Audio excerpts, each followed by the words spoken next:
What's up, everybody? Welcome back. Thank you so much for taking the time to hang out. Today we're going to be talking about DJI Osmo Mobile 2 and Filmic Pro. Yes, finally.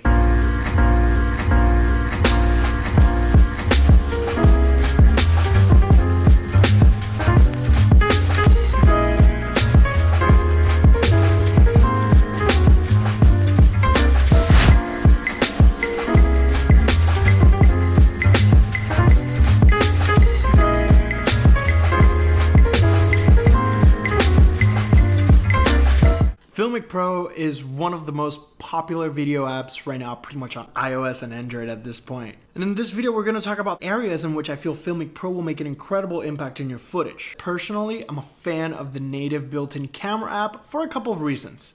One, it's practicality, being able to just swipe to the left, go straight to the camera and get the shot. My personal style and what actually makes me feel great about filmmaking is being able to capture those really quick things that happen. Just boom, you're like, oh my God, look at that skateboard, he's about to jump. And then you start filming. Number two is the fact that the footage is inside my phone, so I can edit it right there, post it on social media. I don't have to transfer it back and forth between different apps or different interfaces. It's not just fast and easy. It syncs with the cloud. It's on my computer. It's ready to go. And then amongst other factors, simplicity at the end of the day, practicality, being able to get things done quick and efficiently. This is actually one of my favorite ones. I'm composing my shot right now on my Apple Watch, and I'm able to see what my phone's doing. And actually, I'm blind right now. I'm just literally going with the rear camera. That's why this video is in 4K. That's why this video might look a little bit crispier than the rest. Now, DJI has the DJI Go app. And for the most part on Android, this app is fantastic. You have the capability of changing your resolution and some very basic frame rate capabilities, but only in full 1080p.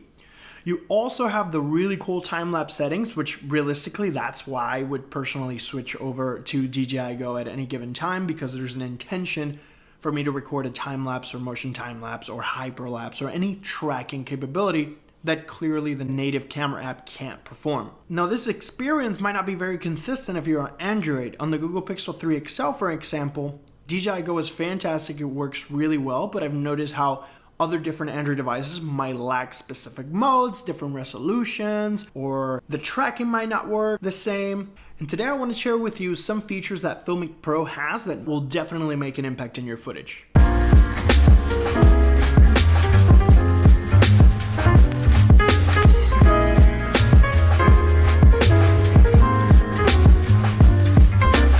So when we're talking about resolution and frame rate, a lot of people are switching over to 4K. More and more enthusiasts are acquiring 4K ready devices, 4K TVs.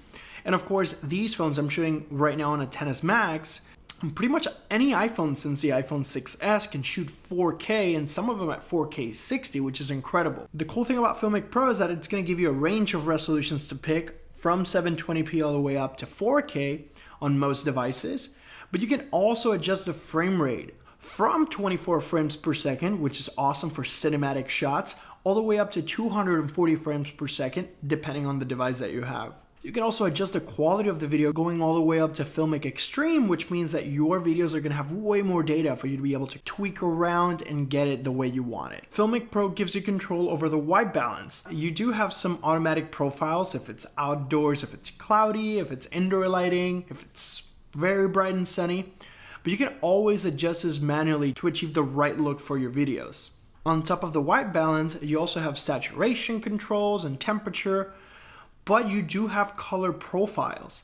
And this is huge, especially on mobile devices, because the dynamic range is not as vast as DSLR cameras. So being able to shoot unlocked, for example, will flatten out your image, so everything is going to be looking a little washed out. But that means that you're going to have a lot of detail in the shadow areas, and then in post-production, if you're using Final Cut or if you're using Premiere Pro, you'll be able to correct this a little bit better.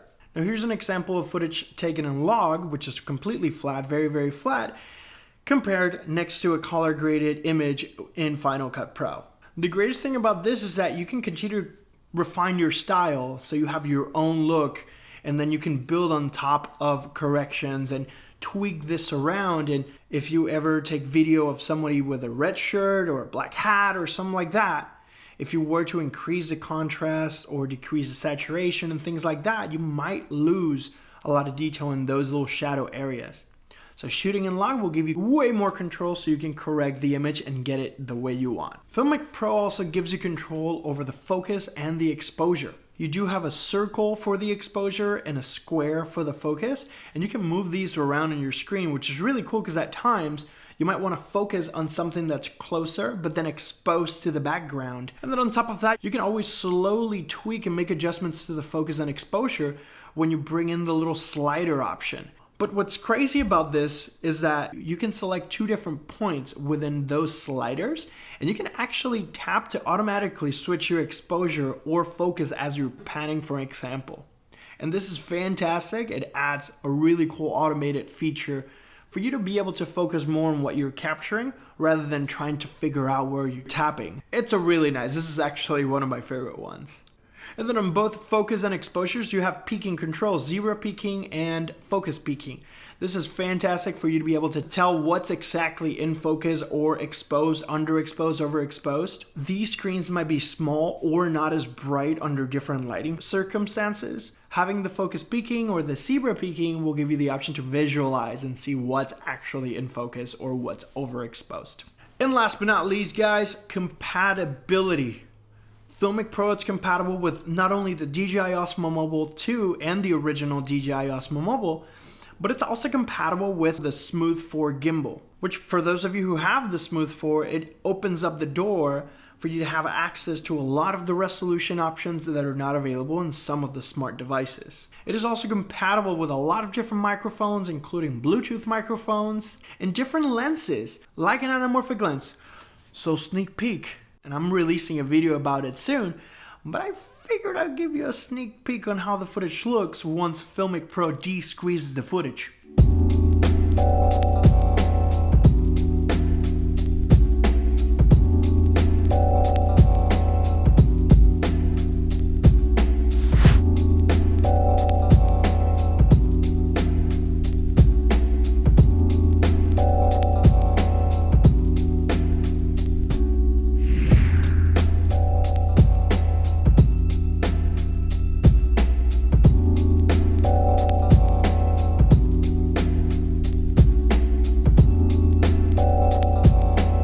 Let me know your thoughts in the comment section down below. If you have any questions, suggestions, drop them down there so we can continue to create relevant content for you. Once again, from the bottom of my heart, thank you so much for taking the time to hang out with me today. I hope you're having a fantastic holiday season. We'll catch you on the next one.